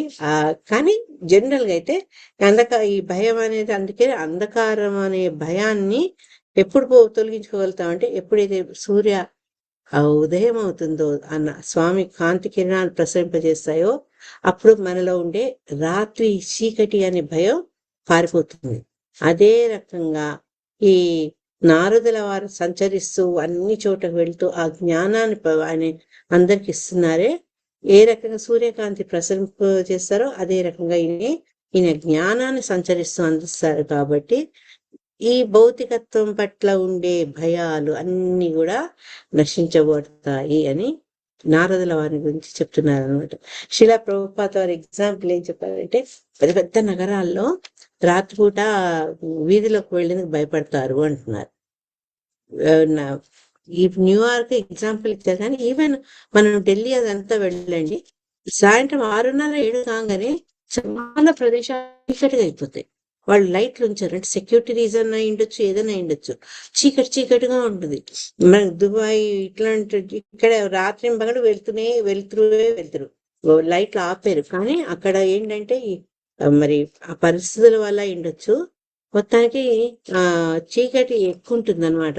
అట్లా అందుకని సామాన్యంగా కొందరు నైట్ లైఫ్ అలవాటు పడ్డ వాళ్ళు వెళ్తారు, క్లబ్లకు వెళ్ళేవాళ్ళు. సాధారణ జీవులు ఏంటంటే ఒక సమయం కాగానే వాళ్ళు బయటికి వెళ్ళరు. ఎందుకంటే రక్షణగా తక్కువ ఉంటుంది. ఆ భయం వాళ్ళలో ఉంటుంది. అంటే ఏమవుతుందో, ఏ దొంగ వస్తాడో, ఎవరు తుపాకీ తీస్తారో, ఈ రకమైనటువంటి భయాలతో పెద్ద పెద్ద నగరాల్లో ఎవరు ప్రయాణం బయటికి వెళ్ళరు అని చెప్తున్నారు అనమాట. ముఖ్యంగా ఫారెన్ కంట్రీస్ లో. మనం ఇంత ఫారెన్ అనుకుంటాం, ప్యారిస్ పైన వాళ్ళు సుభాష్ మాత చెప్తుంది, అనుభవం భయంకరంగా ఉంటాయి. వాళ్ళు మనల్ని నీవు దోపిడీ చేసి పడేస్తారు అనమాట. అంత చోరత్వము. ఎందుకంటే అక్కడ ఆర్థిక వ్యవస్థ మూలంగా వాళ్ళ జీవన స్టైల్ వల్ల కూడా ఇటువంటి దొంగతనాలు చేస్తారు. కాబట్టి మన ప్రాణాలకు, మన ధనానికి రక్షణ తక్కువ ఉంటుంది అనమాట. ఏదైనా ఒకసారి సూర్య భగవాన్ వచ్చి హలో చెప్పంగానే మనకు ఒక రకమైనటువంటి ధైర్యం ఉంటుంది. ఇదే రకంగా శిలా ప్రభుపాద ఏం చెప్తారంటే, ఈ భౌతిక జగత్తు స్వభావరీత్యంగా అంధకారమైంది. దీని అంధకూపం అని చెప్తారు భౌతిక జగత్తుని. దుఃఖాలయం, అశాశ్వతం అంటారు. అన్ని బాధలే మనకు. కానీ ఎప్పుడైతే నారదుల వారి లాంటి మహాపురుషుల దర్శనం అవుతుందో, ఆ భౌతిక జీవితంలో ఉండే భయాలు, అనుమానాలన్నీ కూడా సూర్యుడు వస్తే చీకటి పోయినట్టుగా నారదు లాంటి గొప్ప వ్యక్తులు వచ్చినప్పుడు ఆ భయాలు కూడా తొలగిపోతాయి అని చెప్తున్నారు. అందుకే అజ్ఞాన తిమిరంధస్య జ్ఞానాంజన శలాకయ చక్షురున్మీలితమేన తస్మై శ్రీ గురువే నమః అంటూ ఇటువంటి గొప్ప వ్యక్తులు, గురువులు, వాళ్ళు ఏంటంటే మనలో ఉండే అంధకారం అనే అజ్ఞానం అనే అంధకారాన్ని వాళ్ళ శిక్షణ ద్వారా, వాళ్ళ రక్షణ ద్వారా పోగొట్టేస్తారు అన్నమాట. అది ఇక్కడ మనకు నారదుల వారి ఆగమనాన్ని సూర్యుని ఆగమనంతో పోల్చి చెప్పడం జరిగింది. అదేవో చెప్పారు, ప్రచేతలు చెప్పారు. 6వ శ్లోకంలో నిన్న అనుకున్నాం కదా ఎందుకు నారదుడు రావాలి అని, దానికి మనకు ఒక రకమైన జవాబు దీంట్లో వస్తుంది అనమాట. యదాదిష్టం భగవత శివేనాథోక్షజేన చ తద్గృహేషు ప్రసక్తానాం ప్రాయశః క్షపితం ప్రభో. ఎస్ మాతాజీస్, హరే కృష్ణ. చదవండి పద్మజ. యదాదిష్టం భగవత శివేనాదోక్షజేన చ తద్గృహేషు ప్రసక్తానాం ప్రయస్య క్షపితం ప్రభు అతిగా గృహాసక్తులయమైన కారణమున పరమశివుని ఆదేశములను, శ్రీకృష్ణ భగవానుని ఆదేశములను దాదాపుగా మరిచితమని మేము విన్నవించుకుంటున్నాము. హరే కృష్ణ. హరే కృష్ణ. థ్యాంక్ యూ మా. సో ఇక్కడ వాళ్ళు ఏం చెప్తున్నారంటే, జస్ట్ ఊహించుకోండి, ప్రచేత లాంటి గొప్ప భక్తులే ఏం చెప్తున్నారంటే, ఈ గృహాసక్తులమైన ఇన్నేళ్లు వాళ్ళు 1000 సంవత్సరాలు వాళ్ళు గృహస్థ జీవనం గడిపారు కదా. ఆ గృహస్థ జీవనంలో ఉండే ఆసక్తుల మూలంగా మేము మొట్టమొదట పరమశివుడు ఇచ్చినటువంటి ఆదేశాల్ని, ఆ తర్వాత మా భాగ్యం పండి మా దేవాది దేవుడు ఇచ్చిన ఆదేశాల్ని అన్ని కూడా మేము మర్చిపోయామని చెప్తున్నారు. అది వాళ్ళ యొక్క వినయ విధేయతలు, హ్యూమిలిటీ అంటారు కదా, అది చెప్పుకుంటున్నారు అనమాట వీళ్ళు. అందుకని వాళ్ళు నారదుల వారిని ప్రశ్నల ద్వారా వాళ్ళు మళ్ళా జ్ఞానాన్ని పొందే ప్రయత్నం చేస్తున్నారు అనమాట. ఇక్కడ గృహాసక్తులు అనగానే నాకు మన ఆ, శంకరాచార్యులు రాసినటువంటి భజగోవిందం గుర్తుకొచ్చిన దాంట్లో అంటే ఆసక్తులు అనేవి ఎలా ఉంటాయి ఒక భౌతిక వ్యక్తికి అంటే బాలాస్తావత్ క్రీడాసక్తః తరుణస్తావత్ తరుణీసక్తః వృద్ధస్తావత్ చింతాసక్తః పరమే బ్రహ్మణి కోపిన సక్తః. బాల్యంలో ఎటువంటి ఆసక్తులు ఉంటాయి మనకు? చిన్నప్పుడు ఆటలు ఆటలు ఆటలు ఆటలు అది ఏ, ఎప్పుడూ ఆడుకునే ఉంటారు. అది తప్పనిసరి మన హోంవర్క్ చేసుకోవాలి, అమ్మ తిడుతుందనో నాన్న తిడుతుందనో టీచర్ తిడుతుందని, కానీ అవకాశం ఇస్తే 24 గంటలు ఆడుకుంటారు పిల్లలు. మా చిన్నప్పుడు మేము అట్లా ఆడుకునేవాళ్ళం. మా తాతయ్య ఆయనకు కంపెనీ ఉండేది. ఆయన 6 o'clock వచ్చేవారు. దూరంగా ఆయన హార్న్ వినపడంగానే ఆటలు పీటలు అన్ని పక్కా పడేసి ఉరుకురుకు ఇంటికి వచ్చి పుస్తకం పట్టుకునేవాడు. తిడతారన్న భయానికి. అంత అంటే మనకు చిన్నతనంలో ఆటలే ఇంపార్టెంట్ అన్నమాట. ఏదన్నా బయటికి వెళ్దామన్నా లేకపోతే ఏదైనా పెళ్లి పేరెంటాలకు పోదామన్నా వాళ్ళ పిల్లలకి ఇంట్రెస్ట్ ఉండదు. వాళ్ళకు ఆడుకోవాలన్నమాట. అది చిన్నతనంలో సర్వసాధారణంగా. నెక్స్ట్ ఏంటంటే యవ్వనంలో స్త్రీ వ్యామోహం అనురక్తి. ఇన్ జనరల్ ఇక్కడ పురుషుడే చెప్పారు, కానీ స్త్రీలకైనా పురుషులకైనా యవ్వన స్థితిలో ఉన్నప్పుడు ఆ వ్యతిరేక ఏమంటారు, వ్యతిరేక ఆపోజిట్ సెక్స్ దాన్ని ఏమంటారమ్మా,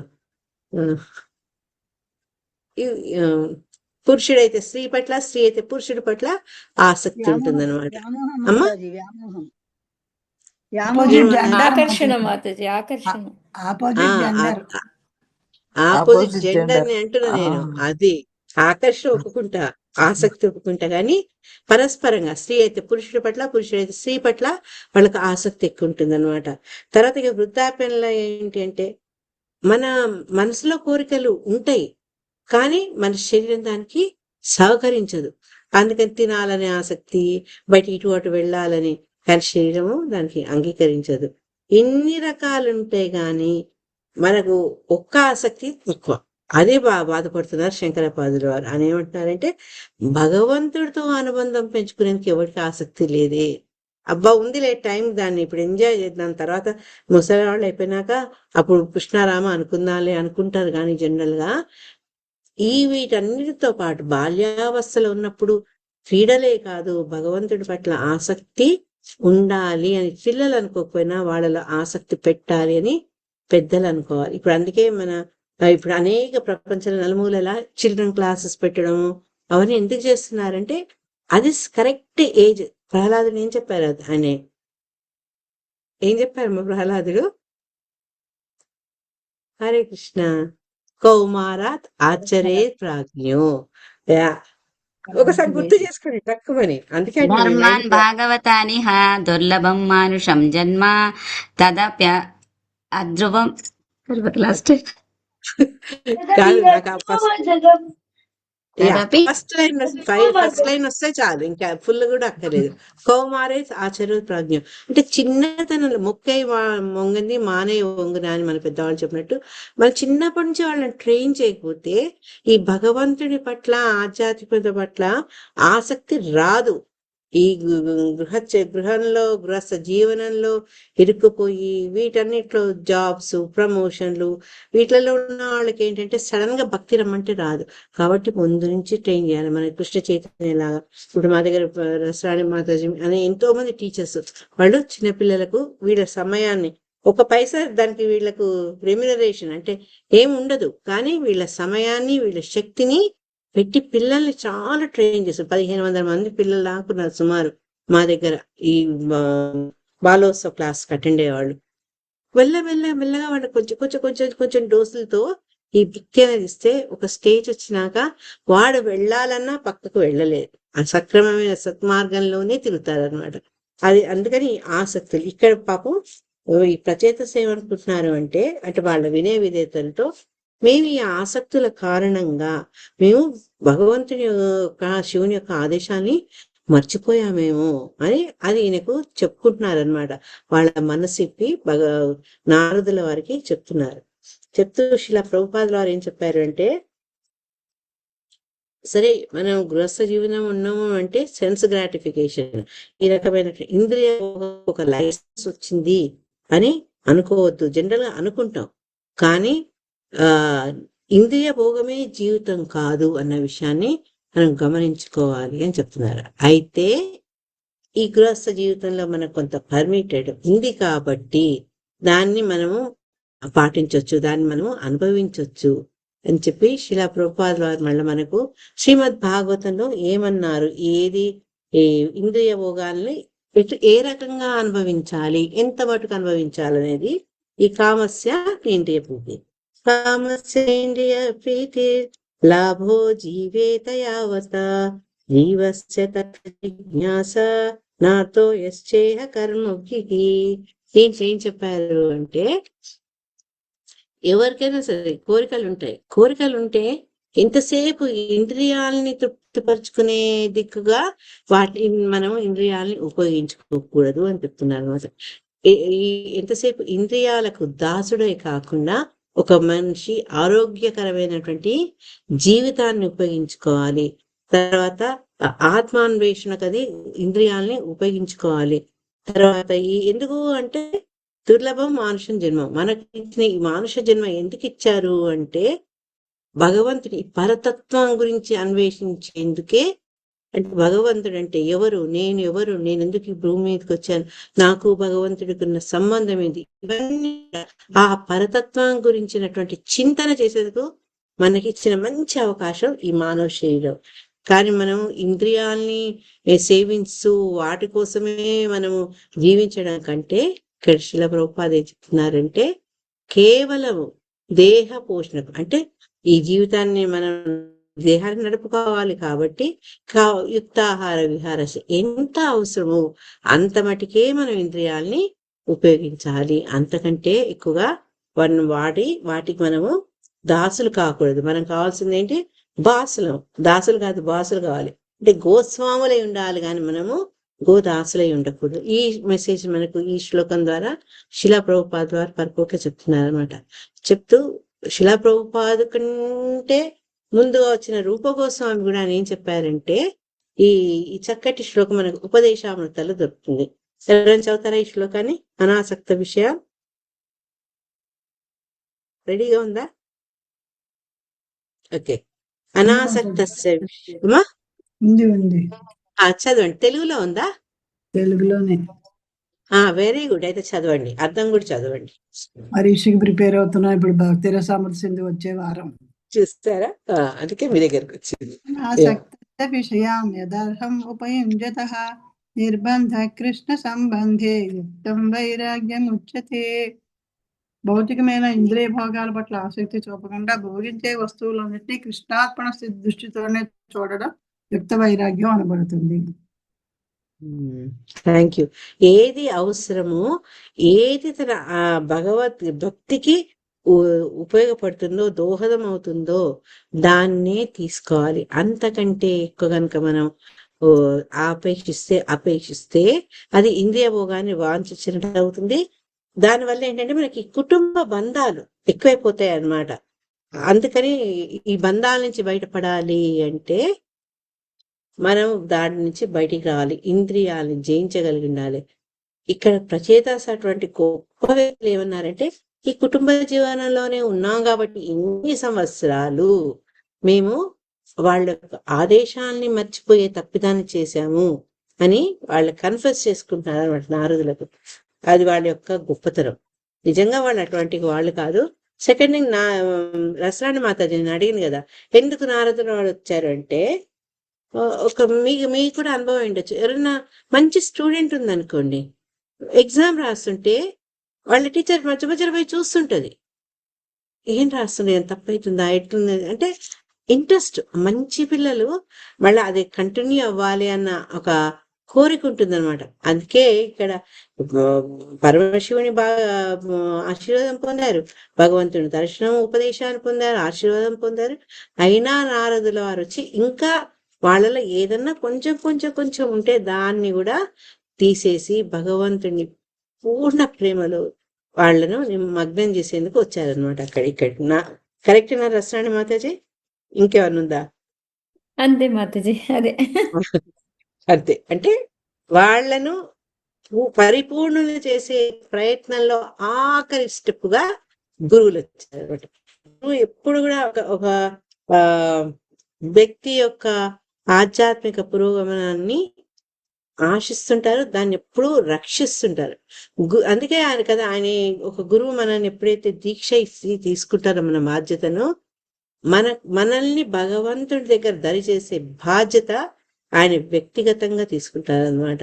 తీసుకొని నీ బాధ్యత నాది, నీ తప్పులు నావి. ఆ తప్పులకు పాపం బాధపడేది కూడా మన గురువు. చేపతక గురు మహారాజును చూస్తున్నావు అంటే తెలిసి తెలియక భక్తుల వల్ల అయ్యే తప్పుల వల్ల కూడా గురువు కష్టపడతాడు. అయినా కష్టాన్ని ఇష్టంగా తీసుకుంటాడు. ఎందుకంటే వాళ్ళు పరమ వైష్ణవులు, దుఃఖులు కాబట్టి వీళ్ళని ఎట్లో అట్లా భగవంతుని దారిలో పెట్టాలి, భగవంతుని చేర్చాలనే ప్రయత్నంలో వాళ్ళు ఆ కష్టాల్ని స్వచ్ఛందంగా తీసుకుంటారు అనమాట. హరే కృష్ణ. గురు మహారాజ్ గుర్తుకొచ్చింది. 7వ శ్లోకంలో తన్న ప్రచోదయాధ్యాత్మ జ్ఞానం తత్వార్థ దర్శనం ఏనాంజసా తరిష్యామో దుస్తరం భవసాగరం. భవసాగరం అని ఎందుకన్నారు?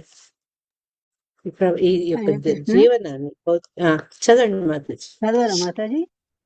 చదవండి అమ్మా. హరే హరే కృష్ణ. తన్న ప్రద్యో యదత్యాత్మ జ్ఞానం తత్వర్జ దర్శనం ఏన జ్ఞాస కరిష్యామో దుస్తరం భవసాగరం. ఏనాంజస మాతాజీ, జ్ఞా లేదు అక్కడ, ఏనాంజస. స్వామి దయతో దివ్య జ్ఞానమును మా యందు ప్రకాశింపజేయుము. అట్టి జ్ఞానజ్యోతిచే మేము అజ్ఞానాంధకారము దాటగలము. హరే కృష్ణ మాతాజీ. హరే కృష్ణ. ఇక్కడ వాళ్ళు మెయిన్ ఏం అడుగుతున్నారు అంటే నారదుల వారి దయని అడుగుతున్నారు. ఎందుకంటే నారదుడు ఐరాగైరా కాదు, ఎక్కడ పెడితే అక్కడికి వెళ్ళరాని, ఎంతో అవసరం ఉన్న చోట ఎక్కడైతే తన యొక్క బోధన వల్ల ప్రయోజనం ఉందనుకుంటారో అక్కడికే వెళ్తారు. అత్యవసర పరిస్థితుల్లో అక్కడిగానే ప్రత్యక్షమవుతారు. ఎట్లయితే ధ్రువుడికి ఎటు పోవాలో తెలియదు, ఎవరిని ధ్యానించాలో తెలియదు. ఆ టైంకి ఏంటి చక్కగా నారద ప్రత్యక్షమయ్యారు, ఆయన పరీక్షించారు. ఎప్పుడైతే పరీక్షలో నెగ్గారో ఎవరిని ఎలా ధ్యానించాలి అన్న విషయం చక్కగా భగవంతుడి గురించి వివరాలు చెప్పారు, ఏ రకంగా ధ్యానించాలని చెప్పారు. అంటే నారదుల వారు అంత సాధారణ వ్యక్తి కాదు, అసాధారణ వ్యక్తి అన్నమాట. ముఖ్యంగా భక్తి చేయాలి, భక్తిలో ప్రోగ్రెస్ అవ్వాలనుకునే వాళ్లకు నారదుడు ఎప్పుడు కూడా మార్గదర్శకత్వం చేస్తారు అనమాట. ఇప్పుడు కూడా మనలాంటి వాళ్ళకు కూడా ఈ నారద భక్తి సూత్రాల ద్వారా చిన్న చిన్న మనకు వైటమిన్స్, మినరల్స్ వేసుకున్నట్టుగా ఆయన చిన్న చిన్న సూత్రాల ద్వారా భక్తిలో మనం ఎలా ముందుకు వెళ్ళాలనే విషయాలను అందించారనమాట. అయితే ఇక్కడ వాళ్ళు ఏమడిగారంటే, ఒకటి నారదుల యొక్క దయ, గురువు యొక్క దయ చాలా అవసరం. తర్వాత ఆ దయ వల్ల ఆయన ఏంటి, దివ్య జ్ఞానం, మామూలు జ్ఞానం కాదు. మనం ఏం నేర్చుకున్నాం భగవద్గీతలో, తత్వితి ప్రణిపాతైన పరిప్రశ్నైన సేవయ ఉపదేక్షంతితే జ్ఞానం జ్ఞానిన సత్వదర్శనం. ఆ తత్వాన్ని వాళ్ళు తెలుసుకున్నవాళ్ళు కాబట్టి ఆ దివ్య జ్ఞానాన్ని ఇయ్యమని ప్రచేతలో నారదుడిని ప్రార్థిస్తారనమాట. ఈ విషయంలో శిలా ప్రభుపాద వారు ఏం చెప్పారు అంటే, వీళ్ళు భౌతిక లాభాలు ఏం అడగలేదు, జ్ఞానం ఇయ్యండి అని అడిగారు. ఎవరు? ప్రచేతసు. అదే విషయాన్ని మనం కూడా ఒక ఉదాహరణగా, ఒక ఎగ్జాంపుల్ గా తీసుకుంటూ ఇక్కడ ఏం చెప్పారంటే, ఎప్పుడైనా సరే ఒక గొప్ప వ్యక్తిని, సాధు పురుషుని కలిస్తే మనం ఆయన నుంచి ఏం ఆశించాలి అనే విషయాన్ని ఈ ప్రచేతస ద్వారా మనం తెలుసుకోవచ్చు అన్నమాట. వీళ్ళు భౌతిక లాభాలు అడగలేదు, భౌతిక భోగాలు అడగలేదు. కొన్ని వేల సంవత్సరాలు వాళ్ళు ఆ రాజ్యాన్ని పరిపాలిస్తూ గృహస్థ జీవనంలో మస్తు భోగాలు అనుభవించారు. వాళ్ళకి ఎటువంటి భోగాలు మీద ఆసక్తి లేదు. ఇంకోటి ఆ పరిపూర్ణత, అంటే నేను అనుభవించే భోగాలు పరిపూర్ణంగా ఉండాలని కూడా వాళ్ళు ఆశించలేదు. వాళ్ళు ఏం అడిగినారు అంటే, మాలో ఉండే అవిద్యతను మేము ఎక్కడ మర్చిపోయాము, ఈ భౌతిక ఆసక్తులు, గృహాసక్తుల్లో వాళ్ళ ఆదేశాన్ని మేము మర్చిపోయాము. అందుకని మాకు తిరిగి జ్ఞానబోధ చేయండి అని నారదుని అడుగుతారు అన్నమాట వీళ్ళు. కాబట్టి మనం కూడా ఏంటి అంటే ఏదన్నా ఇటువంటి గొప్ప వ్యక్తులతోటి మనకు సమయాన్ని వెచ్చించే అవకాశం దొరికిందనుకోండి, వాళ్ళను మన సొంత సోదితో కాకుండా తర్వాత మనకేదో భౌతికపరమైనటువంటి లాభాల కోసం వాళ్ళను ఆశ్రయించకుండా జ్ఞానం కోసం వాళ్ళను ఆశ్రయించాలి. ఎవరైతే గొప్ప భక్తులు ఉంటారో వాళ్ళకి ఏంటంటే ఊరికే మా అబ్బాయి ఉద్యోగం కావాలండి, మా అమ్మాయి పెళ్లి కావాలండి, మా వారికి ప్రమోషన్ రాలేదండి, వింటారు కానీ వాళ్ళకు దాని పట్ల ఆసక్తి ఉండదు, వాళ్ళకు విసుగు వస్తుంది అనమాట. మహారాజు ఇక్కడ ఉన్నప్పుడు ఒక devotee Maharaj how can I help you అన్నారు. మనము వాళ్ళకి సహాయం చేయాలి, చేయగలము అన్న ఆలోచనే మనలో తప్పు. వాళ్ళని సేవించాలి, మనము వాళ్ళ యొక్క ఆజ్ఞని పరిపాలించాలి, ఆ దృక్పథం ఉండాలి. కానీ నేను నీకేం చేయగలను అని అడిగితే మహారాజు నువ్వేం చేయగలవు నా కోసం అని అడిగారు అనమాట. అప్పుడు అతను ఒక క్షణం మహారాజు అట్లా అడిగేటప్పటికీ ఏం జవాబు చెప్పాలో తెలియలేదు. కాబట్టి సాధు సంఘంలో మహాత్ములు కలిసినప్పుడు, భక్తులు కలిసినప్పుడు ఏం మాట్లాడాలి, ఏం అడగాలి, ఎలా వ్యవహరించాలి, ఇది మనకు ఉండాల్సినటువంటి సాధారణమైనటువంటి జ్ఞానం అనమాట. పూజ్య జయప్రకాశం గురు మహారాజు చాలా రోజుల కింద ఒక రసాన్ని గుర్తుందా, ప్రభు వచ్చారు చూడండి, మనకు భక్తి శాస్త్రి గురించి చెప్పారు, కొద్దిగా నందకుమార్ లాగా ఉంటాడు, విద్యాభూషణ్ అని పేరేదో ఉంది, నాకు గుర్తులేదు. అబ్బాయి కొన్నాళ్ళు జయప్రకాశం గురు మహారాజుకి పర్సనల్ సర్వెంట్ గా చేశాడు అనమాట. చేసినప్పుడు అతను మాకు ఎక్స్పీరియన్స్ అతనితో గురు మహారాజు చెప్పారనమాట, ఇదివరకు కూడా మీతో షేర్ చేసుకున్నా. అంటే మనం బై నేచర్ సాధు పురుషుడు సన్యాసి కలవంగానే మనం సడన్ గా మన బాధలు మన కోరికలు చెప్పుకునే స్థితిలో ఉంటాం అనమాట. అది మన పరిస్థితి.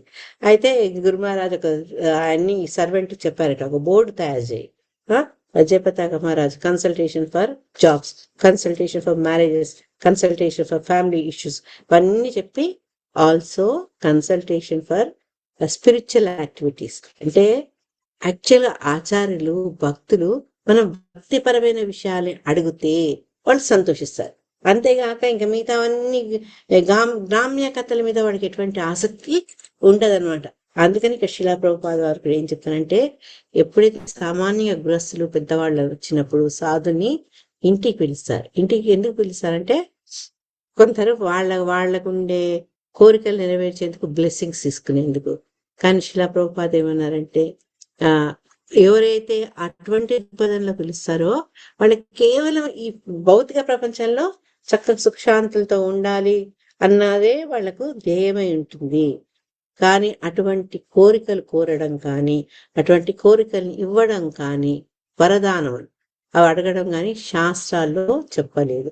అంటే ఎప్పుడైనా సరే ఒక గొప్ప వ్యక్తి కనిపిస్తే మనం అడగాల్సింది జ్ఞానభిక్ష అడగాలి, అంతేగాని భౌతికమైనటువంటి లాభాలని వాళ్ళ నుంచి మనము యాచించకూడదు. ఇది మనం ఇక్కడ వీళ్ళ దగ్గర నుంచి నేర్చుకోవచ్చు. భౌతికత్వం పట్ల ఎటువంటి ఆకర్షణ లేదు, అన్ని వదులుకొని వాళ్ళు బయటకు వచ్చేసారు కదా. వానప్రస్థానికి వచ్చి ఈ యోగా అభ్యాసం ద్వారా భగవంతుని తెలుసుకుని వాళ్ళ ఇంద్రియాలను కంట్రోల్ చేసుకునే ప్రయత్నంలో ఉన్న ప్రచేతసలు నారదుని అటువంటి భౌతికపరమైన ప్రశ్నలు కోరే స్థితిలో వాళ్ళు లేరనమాట. వాళ్ళు అవిద్య అంటే ఏమని తెలుసుకున్నా ఎవరికైనా గుర్తుందా?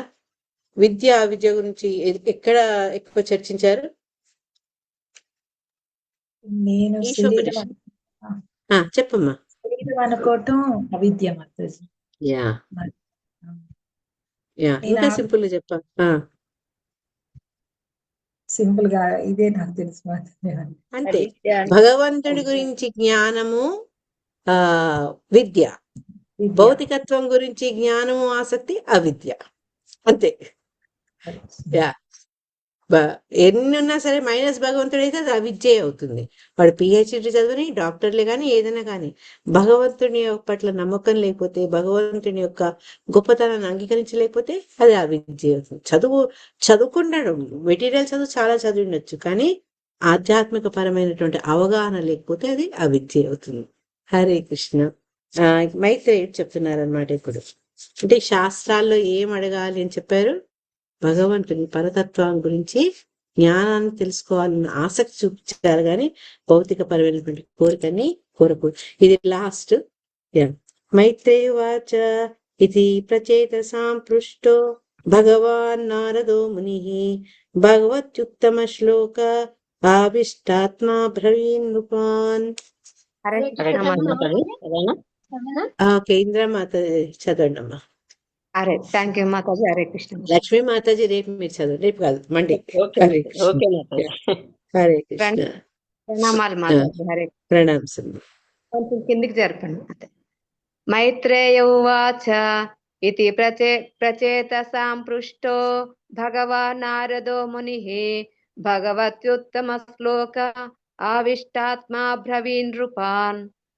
మైత్రేయముని పలికెను, విదురా, దేవదేవుని ఆలోచనల యందే సదా సంలగ్నమయ్యుండెడి మహాభక్తుడుగు నారదుడు ప్రచేతసులు ఆ విధముగా పలికినంతటా ఇట్లు సమాధానం ఒసగెను. హరే కృష్ణ. ప్రణామాలు మాతాజీ. ప్రణామ. ఈ శ్లోకంలో ముఖ్యంగా నారదుని యొక్క ఔన్నత్యం, ఆయన గొప్పతనాన్ని గురించి చెప్పడం జరిగింది అనమాట. ఎందుకు అంటే ఆయన అక్కడ భగవాన్ అని అన్నారు, భగవాన్ నారదముని అన్నారు కదా. ఎందుకు నారదుడు భగవానుడైండు? మనం మామూలుగా ఏం చెప్తారు, భగవంతుడు కేవలము ఏకలే ఈశ్వర కృష్ణ. అటువంటిది మరి ఇక్కడ నారదుడిని ఎందుకు భగవాన్ అన్నారు?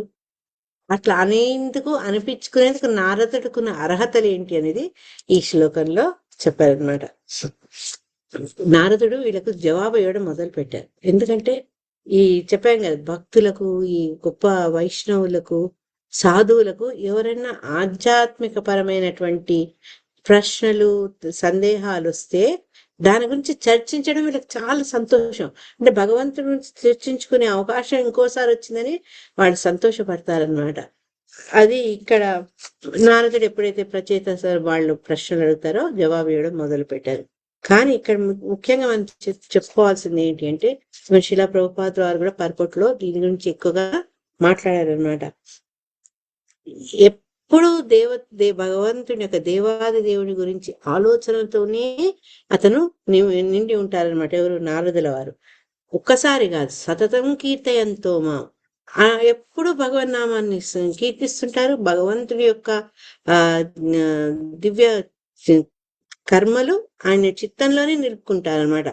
అట్లా భగవంతుడే ఆయనలో ఉన్నాడు కాబట్టి నారదుని భగవంతుడిగా సంబోధించడం జరిగింది. కీర్తి కుర్వంతి తీర్థాని అని చెప్పారు కదా. ఎందుకు అటువంటి వాళ్ళను అంటే అటువంటి గొప్ప భక్తులు వస్తే, ఇంటికి వస్తే వాళ్ళు తీర్థం వచ్చినట్టు తీర్థ ప్రదేశంతో వాళ్ళు ఎందుకు వచ్చారంటే భగవంతుడి గురించి ఎప్పుడు ఆలోచిస్తూ ఉంటారు కాబట్టి. ఇక్కడ కూడా అంతే. భగవాన్ అన్నది ఏంటంటే ఎప్పుడూ భగవంతుని తన మనసులో నిలుపుకున్నవాడు కాబట్టి ఆయన్ని భగవాన్ నారద అన్నారు.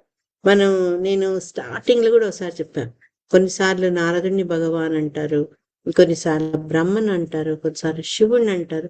ఎందుకు మరి వాళ్ళు మనం అఫెన్సెస్ లో నేర్చుకున్నాం కదా, భగవంతుడితో సమానంగా ఎవరు లేరు అని. కానీ భగవంతుని యొక్క ఈ శుద్ధ భక్తులు ఎప్పుడూ భగవంతుని గురించే చింతనతో ఉంటారు కాబట్టి వాళ్ళు కూడా భగవంతుడితో సమానం. అంటే భగవంతుడు వాళ్ళకి అటువంటి అర్హతను ప్రసాదించిన అనమాట. ముఖ్యంగా నారదుడు ఎక్కడ చూసినా నారాయణ నారాయణ అనుకుంటూ భగవన్నామాన్ని స్మరిస్తూ భూలోకాలు తిరుగుతుంటారనమాట. అందుకని ఆయన యొక్క ఔన్నత్యాన్ని తెలుసుకున్నవాడు భగవాన్ నారద అంటారు. అదిగాక మనం తెలుసుకున్నాం కదా ఫస్ట్ లో కూడా, భగవంతుని అంశ రూపాల్లో నారదుడు కూడా ఒకటి. ఈ రకంగా చూసుకుంటే నారదుడికి భగవాన్ అన్న సంబోధన తప్పు కాదు. ఇప్పుడు మనం ఏమీ లేని వ్యక్తులే పట్టుకొని భగవాన్ రజీషు, భగవాన్ ఇది, భగవాన్ అది అని చెప్తుంటామే. కానీ వాళ్ళలో నిజంగా భగవంతుడిలో ఉండే ఐశ్వర్యాలన్నీ కూడా వాళ్ళకు ఉన్నాయన్నమాట. ఎందుకంటే ఎప్పుడు ఆయన మనసులో పెట్టుకుంటే న్యాచురల్ గా ఆయనకుండే ఐశ్వర్యాలు వీళ్ళకు కూడా చెందినవే ఉంటాయి కాబట్టి వాళ్ళను భగవంతుడిగా సంబోధించవచ్చు. ఇక్కడ శిలా ప్రభుపాదుల వారు మన గురువు గురించి, మన గురువు అష్టకంలో చదువుతాం కదా లాస్ట్ లో, సాక్షాదరిత్వేన సమస్త శాస్త్రే.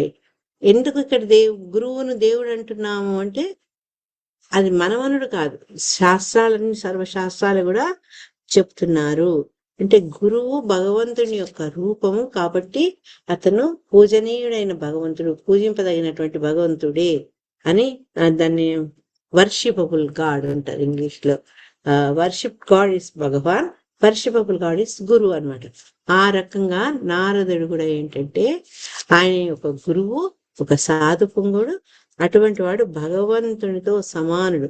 ఇవన్నిటి మూలంగా ఆయన పదవి పెరిగిపోలేదు, భగవంతుడు అయిపోలేదు, కానీ భగవంతుని మనసులో ఉంచుకున్నది కానీ భగవాన్ అంటారు అని శిలా ప్రభుపాద చెప్తున్నారు అనమాట. చెప్తూ భగవంతుడికి సర్వైశ్వర్యాలు మనకు తెలుసు, 6 ఐశ్వర్యాలు. పోయినసారి కూడా పద్మజ చెప్తుండే, మళ్ళీ ఒకసారి ఏమని చెప్తారా? ఐశ్వర్యస్య సమగ్రస్య, ఎట్లయితే ఒక ఇంట్లో మనం నివసిస్తుంటే ఆ ఇంట్లో ఉండే సౌకర్యాలన్నీ ఆటోమేటిక్ గా మనకు కూడా అనుభవించే అవకాశం దొరికినట్టే భగవంతుడు ఆ అష్టైశ్వర్య పూర్ణుడైనటువంటి ఆ భగవానుడు మనలో నివాసించుకున్నప్పుడు ఆ ఐశ్వర్యాలు ఆటోమేటిక్ గా ఈ భక్తులు ఎవరి హృదయాలు అయితే ఆ స్వామిని నిలుపుకున్నారో వాళ్ళకు కూడా వర్తిస్తాయి. అందుకని కూడా వాళ్ళు భగవంతుడుగా పిలువబడచ్చు అని ఒక లాజిక్ చెప్తున్నారు అనమాట.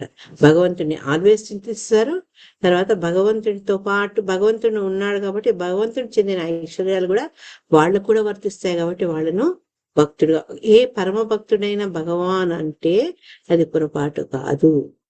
అంతేగాని ఎవరో ఇట్లా ఇంతకుముందు మీకు ఉదాహరణ చెప్పినట్టు ఒక దూర్తుని కపటమైన వ్యక్తిని భగవాన్ అని మనము అనకూడదు, అట్లా అంటే సహించకూడదు. ఆ ఐశ్వర్యాల్లో ఏది సంపూర్ణంగా లేదు, ఒక్కటి కూడా సంపూర్ణం లేని మనిషి భగవంతుడిగా తనను తాను ప్రకటించుకునేది పొరపాటు అన్నమాట అది. అందుకని అట్లా ఎవరైనా భగవాన్ అంటే ఈ మనుషుల్లో మనం ఎవరైనా భగవంతుడు పలానా అని అంటే వాళ్ళకి ఏంటంటే 2 లక్షణాలు ఉండాలట. ఒకటి, ఈ సమస్త ఐశ్వర్యాలు సంపూర్ణంగానే ఉండాలి, లేకపోతే నారదుడు లాంటి గొప్ప వ్యక్తులాగా భగవంతుణ్ణి మనసులోనే నిలుపుకోవాలి, సర్వదా భగవన్ నామాన్ని స్మరిస్తున్నారు. ఆ 2 క్వాలిఫికేషన్స్ లేకపోతే వాళ్ళని మనం భగవాన్ అని సంబోధించడం అది పెద్ద పొరపాటు. శిలా ప్రభుపాద పిలవాలంటే 2 క్వాలిఫికేషన్స్ వాళ్ళలో ఉన్నాయా లేదా అది చూసుకొని అతన్ని భగవంతుడితో సమానము భగవాన్ అని మనం సంబోధించవచ్చు అని చెప్తున్నారు. అది మనకు హెచ్చరిస్తున్నారు. ఎవరిలో భగవంతుడిని చూడాలి, ఎవరికి ఆధిపత్యం ఇవ్వాలనేది మనము మన యొక్క మేధస్సు మీద ఆధారపడి ఉంటుంది. అందుకని ఈ రకమైనటువంటి జ్ఞానాన్ని మనకు అందజేస్తున్నారు. హరే కృష్ణ. నేను ఏదైనా ఫాస్ట్గా వెళ్ళినా ఏదైనా తప్పు చెప్పినా క్షమించండి. వాంఛాకల్పతరుభ్యశ్చ కృపాసింధుభ్యైవ చ పతితానాం పావనేభ్యో వైష్ణవేభ్యో నమో నమః. హరే కృష్ణ.